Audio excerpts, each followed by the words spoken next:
I keep trying to forget about this story, but it keeps coming back into my memory even after years. I'm really curious if anybody has experienced anything similar. I went to college in rural Appalachia. I had heard all the previous rules about being in the woods at night. No whistling in the woods, don't be out after dark, ignore crying deep in the woods, etc. But on this particular night, I ignored the most important rule. Stay out of the woods from dusk till dawn. I was on a very rural stretch of the Blue Ridge Parkway to watch the sunset with my then girlfriend. We wound up getting pretty comfortable laying down in the back of my car to the point we started dozing off. I want to say I woke about 45 minutes after the sun had gone down, and the woods were dead silent. I instantly felt that something was wrong. I had a very strange feeling that I was being watched. Knowing something was off, I gently tried to wake my girlfriend to leave when all of a sudden, I heard this gut-wrenching scream from the woods beside my car. I know that mountain lions and foxes can scream, but this was not like that. It sounded like a full-grown man screaming bloody murder. I instantly got out of the car, slammed my trunk shut, and ran to the driver's door to drive away. As I was putting my key in the ignition, I heard an almost maniacal laughing and what sounded like footsteps bolting towards us. I matted the gas pedal and got the hell out of there. Neither of us spoke the entire drive back to campus. I have avoided that stretch of the parkway ever since.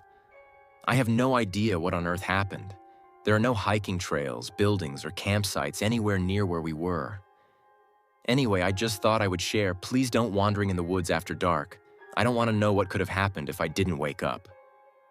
This next story is about camping in the woods.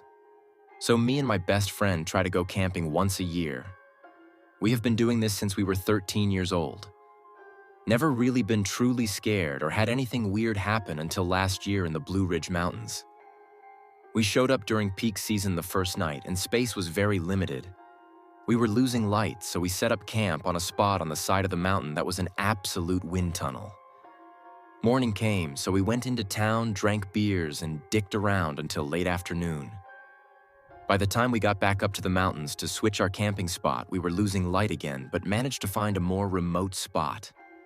We get set up with our tents, get the fire going, and start drinking again. Time goes by, it's probably 1 a.m. when we see a flashlight aimed at us. And then it starts walking our way. We don't really think much of it and assume it's likely a park ranger coming to fuss at us about something. Because who else walks up on you in a remote part of the mountains at 1 a.m.? I don't know about you, but ever since I started camping, I leaned it's kind of an unspoken rule that you don't walk up on someone camping that late at night unless it's an emergency.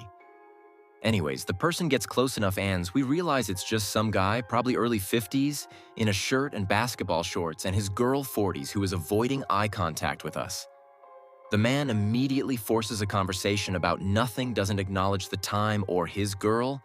His eyes were darting all over the place while we're talking to him about dumb shit like what model or style of lantern we had and how cool it was.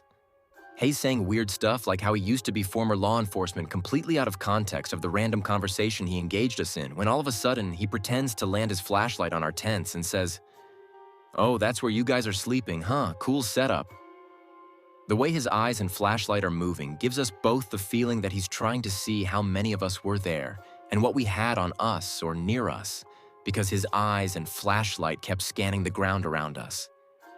We were getting sized up. For what, I don't know. Once this guy sees everything around us, he kind of pauses for a minute, ends the conversation, and walks off into the woods. Once his flashlight disappears, me and my friend look at each other, and without me saying anything, he looks at me and says, "We're packing our shit and getting out of here." So we did. This was the most unsettling thing I've ever had happen while camping. I think this guy was going to wait until we were asleep and come back.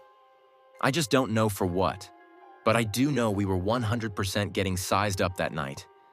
Might not seem like much, but if you have ever had a moment with another human being who was sizing you up, you'll know what I'm talking about.